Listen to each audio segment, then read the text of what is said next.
경기도지사가 뭐가 부족해서 쌍방울하고 연결합니까? 쌍방울은 쌍방울의 사업을 하는 거고 경기도지사는 경기도지사의 일을 하는 거예요. 대한민국에서 가장 유력한 대선 후보 경기도지사는 경기도지사로 일을 한 거고 평화부지사는 평화부지사로 일을 한 거고 보세요. 안 데려간다고 그런 일을 합니까? 그러니까 검찰 수사가 잘못됐다는 거예요. 예? 검찰 수사가 변호사비 대납권을 갖다가 이거 뭐지? 하고 갔다가 이쪽 저쪽으로 갔다가 엉뚱한 데다가 수사하고 있는 거예요. 하다가 안 되니까 연어도 사댔다가 담배도 사댔다가 소주도 사댔다가 온갖 걸 했는데 아니 경기도지사가 뭐가 부족해서 쌍방울하고 그런 연결을 합니까? 대한민국 국민 여러분 그렇지 않습니까? 경기도지사가 뭐가 부족해서 그렇지 않습니까? 뭐하고 부족해서 쌍방울에다가 그런 걸 이야기합니까? 쌍방울은 자기 사업을 한 거예요. 그런데 변호사비 대납 사건을 수사하다가 그게 안 되니까 또 들어와서 또 만들어내고 그래서 조작 수사라고 하는 거 아닙니까? 자, 그렇게 하시고요. 이번에 김승원 의원님 질의해 주십시오. 네, 우선 봉지욱 기자님 앞으로 좀 와주시고요. 네, 그 비공개 증인석에 쌍방울 관계자분도 준비해 주시면 좋겠습니다. 예. 우선 봉지욱 기자께서는 저 안에 있는 쌍방울 관계자 인터뷰를 하셨죠? 네. 예, 그래서 진술셈이나 의혹을 뒷받침하는 쌍방울 내부자의 증언, 검찰의 간이 김성태 회장 등이 전부 모여 있었다. 이런 진술을 들으셨는데 네. 저 안에 있는 증인께서 요거에 대해서 말씀 좀 해주시겠습니까? 간단히. 예. 과거에 제가 쌍방울을 그만둔 지가 23년 7월이었었습니다. 네. 그러니까 이후에 제가 그때 당시에는 이제 봉지욱 기자분을 잘 모르고 있었을 때 연락이 오셔가지고 그때 전화 통화를 한번 했던 적이 있었어요. 그러니까 증인께서 그 수원지검에 가니까 예. 김성태 회장도 있었고 거기 쌍방울 관계자가 네. 많게는 10여 명이 몰려 있었다. 그거 예. 아닙니까? 예, 맞습니다. 그걸 직접 목격하셨고 그게 1313호의 영상 녹화실입니까? 아니면 1313호 맞은편에 있는 기록을 보관해 두는 창고입니까? 제가 지금 다이어리에 제가 기록됐던 건 총 7회를 갔었는데 7회, 예, 1313호에 5회를 갔었고요. 5회. 204호에 2회를 갔었습니다. 네. 그다음에 5회 갔을 때 당시에 제가 영상 기록실에는 한 3회 정도를 간 것 같고요. 그다음에 그 창고라는 방은 한 2회 정도로 간 것 같습니다. 예, 그 생생하게 기억을 하고 계시는데 예. 그때는 쌍방울 임원뿐만 아니라 공범인 안부수, 아태협 회장도 있었다고 하는데 맞습니까? 예, 맞습니다. 그다음에 이화영 전 부지사도 예, 있었고요. 한번 뵌 적 있습니다. 또 증인이 이런 말도 했습니다. 참고인으로 불러서 갔는데 정작 조사는 안 하고 공범자들 미팅만 하더라. 예. 그다음에 검사도 왔다 갔다 하더라. 네. 한번 설명해 주세요. 네, 204호 갔을 때는 실질적으로 진술서를 작성을 하러 갔었고요. 그 1313호에 갔을 때는 조사가 아니고 그때 당시 어떤 좀 아까 이제 같은 얘기긴 한데 김성태 회장께서 어느 날짜에 산책을 간 적이 있었어요. 임원들을 데리고. 산책을 가요? 예. 그러니까 이제 구속된 주말에 피의자가요? 아니요.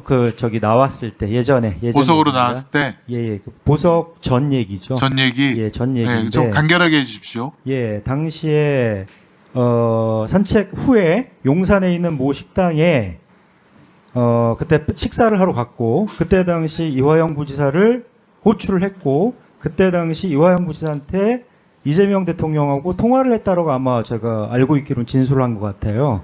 검사한테. 검사 입장에서는 그럼 그 알리바이를 한번 만든다기보다도 어떻게 그렇게 해서 만나게 됐는지 증인을 만나고 그 알리바이를 갖다가 우리한테 얘기를 해줘라고 얘기를 했었어요. 근데 그때 당시 검사가 그런 요청을 하더라는 예, 말입니까? 예. 그래서 그때 당시 제가 그때 참석을 했던 당사자였었기 때문에 그다음에 저 말고도 한 10여 명 이상 가셨던 분들한테 좋습니다. 검사가 그런 요청을 했을 때 김성태 회장이 뭐라 하던가요? 뭐 당시에는 본인 스스로도 그렇지만 모든 사람들이 그때 당시 기억들을 되살리지 못해가지고 결국 그 알리바이 자체는 형성되지 않았었습니다. 못 불발됐습니다. 만들었다? 예. 못 만들었다는 거고요. 그다음에 이 당시 수사를 받을 때 이재명 방북 비용 대납 얘기, 처음에는 이런 얘기는 들은 바가 없다라고 인터뷰하셨죠? 예, 맞습니다. 그거는 맞습니까? 네, 맞습니다. 그다음에 스마트팜 비용 대납 증거가 된 쌍방울 북남 사업 제안서가 원래는 대북 사업과 관련된 주가 부양과 관련된 내용인데 이것을 검찰이 왜곡시켰다 이런 인터뷰도 하셨어요. 예, 맞습니다. 그다음에 수사 초반에 쌍방울 주가 조작 혐의로 혹독한 조사를 받았다는데 쌍방울 그룹 계열사들이 검찰로부터 압수수색을 많이 당했습니까? 예, 뭐 저도 뭐 포렌식부터 시작해서 가택 수사도 받고요. 그때는 횡령 혹은 주가 조작 이런 걸로 다 압수수색 받은 겁니까? 예, 최초에 이게 이제 본질을 보면 과거에 이제 두 가지 어떤 안건 가지고 하나는 이제 주가 부양인지 아니면 스마트폰 대납에 대해서 조사를 받고 좋습니다. 그 시작했는데 쌍방울 내부자신데 이렇게 네. 솔직하게 말하는 이유가 뭡니까? 당시에 제가 좀 깊숙이 관련된 부분은 제가 부인을 할 수가 없고요. 어떤 부분에서 관여가 됐냐면은 일단 계약서 1차, 2차 계약서에 참여를 했고 그다음에 IR 자료를 제가 직접 만들었습니다. IR, 네, 그다음에 사업 보고서. 그게 이제 검찰 조사를 하게 되면서 계약서, IR, 그다음에 단체 카톡방이 만들어졌었는데 그 안에도 제가 참여가 됐었기 때문에 당시 주범으로 제가 이제 지목을 받았던 상황이었었고요. 근데 그 상황을 가지고 검찰 조사 당시에 주범으로 지적을 하고 또 한 가지는 뭐 진실을 얘기할 수밖에 없는 상황이었었어요, 당시에는. 예. 마지막으로 공직자께서는 직접 참여해서 인터뷰 기사를 하셨는데 네. 이 진술이나 실사 내용에 조선한테 중요한 사항이 있으면 네. 2024년에 제가 이제 대북 송금 마이크를 가까이 좀 대고. 2024년부터 제가 이제 대북 송금 국가정보 문건 공개부터 많은 취재를 하고 크로스 체크를 했고 뒤에 비공개 증인과 연락을 한 것도 이제 안부수 회장이 딸을 검찰청에서 면회했다는 카카오톡 메시지를 입수해서 이제 확인 차원에서 한 건데요. 지금 이화영 부지사 유죄 판결이 난 것은 국정원 문건 그리고 그 김태균이라는 사람이 무슨 뭐 김성태 회장과 회의한 회의록 뭐 이 정도 이렇게 증거거든요. 근데 이번에 제가 이번 국정조사를 보니까 국정원과 금감원에서 이 정도 조사해서 이 정도 조작 전모가 밝혀졌으면 이 사건은 조작이 아닙니다. 제가 볼 때는 이 사건은 완전한 창작으로 이루어졌다고 보이고요.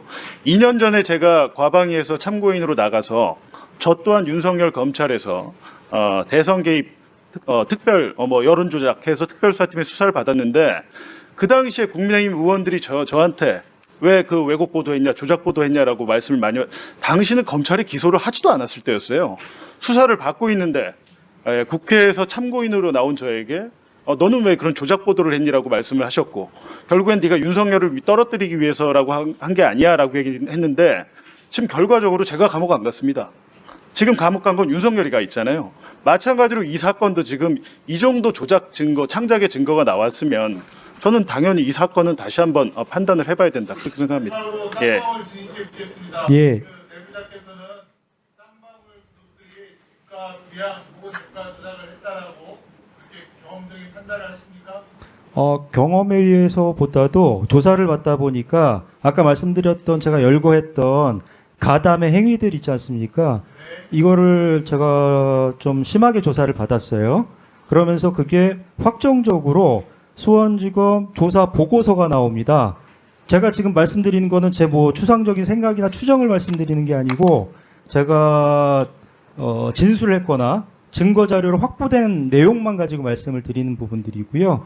이때 당시 뭐 계약서 1, 2차 쓸 때도 뭐 1억 달러의 사업 이행금이 적시가 됐고 IR 자료에도 예를 들어서 200만 불을 1월 달에 지급을 하고 그다음에 2월 달에 300만 불 지급하고 500만 불 총 합계 이 내용이 계약금으로 사실 명시가 됐고 근데 제가 그 계약금을 쓸 때 당시도 모르고 쓸 리는 없잖아요. 그다음에 검찰 보고서가 나왔습니다. 그때 당시.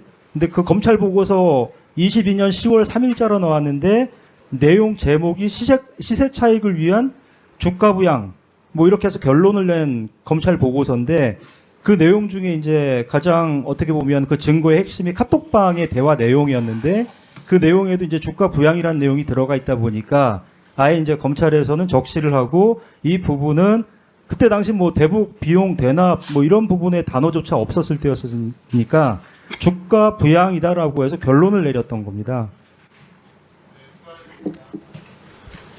네, 수고하셨습니다. 아까 그 국정원 직원분께서 말씀하신 게 소리가 좀 많이 복잡해서 잘 안 들렸는데 한 번 더 말씀하시겠습니까? 우리 국정원. 예. 네. 리오남 부분에 대해서 잠시 말씀을 드리겠습니다. 보자면 제가 1심에도 이제 그 법정 증인으로 갔었고 2심에도 갔었는데 1심에서는 리오남의 필리핀 그 방문이 그 쟁점이 아니었습니다. 2심에서 이제 쟁점이 됐는데 그때 이제 법정 증인으로 가서 그 경험칙상 올 수가 없는 구조다. 그리고 이호남은 올 이유가 없다. 만약에 돈을 받겠다 그러면 당연히 중국으로 부르지. 라고 말씀을 드렸고, 이거는, 저의 그 양심적인 그 증언이다라고 말씀을 드렸습니다. 그리고 이제 그 살펴봤더니 그 당시 리오남의 필리핀 방문에 대해서는 증거가 딱 두 개입니다. 뭐냐면 하나는 김성태 씨의 진술이고 또 하나는 박영철 씨의 진술입니다. 근데 이 두 사람은 그 진술을 유리하게 할 수 있는 동기가 충분하거든요. 그럼에도 불구하고 그 두 사람의 진술이 그 증거로 채택이 되고 판결문에 나와 있는 그 상황을 봤을 때 저는 그 국정원 직원이 아니라 그 시민의 한 사람으로서 이게 과연 올바른 것인가라는 그런 회의를 가졌다라는 그 말씀을 드렸습니다. 그리고 추가적으로 우리 이종석 원장의 그 기관 보고 증언에 대해서 뭔가 그 다른 쪽으로 해석하시는 그런 측면이 있는 것 같은데 국가기관의 그 기관장이 자의적으로 그렇게 보고를 할 수는 없습니다. 객관적인 증거와 상황과 그리고 여러 정황을 종합해서 말씀을 드리는 거기 때문에 저희 원장의 법정이란다. 그 기관 보고 때의 말씀은 객관적인 사실이라는 것으로 받아들여 주십사라고 요청을 드렸습니다. 이상입니다. 예, 증인 수고하셨고요.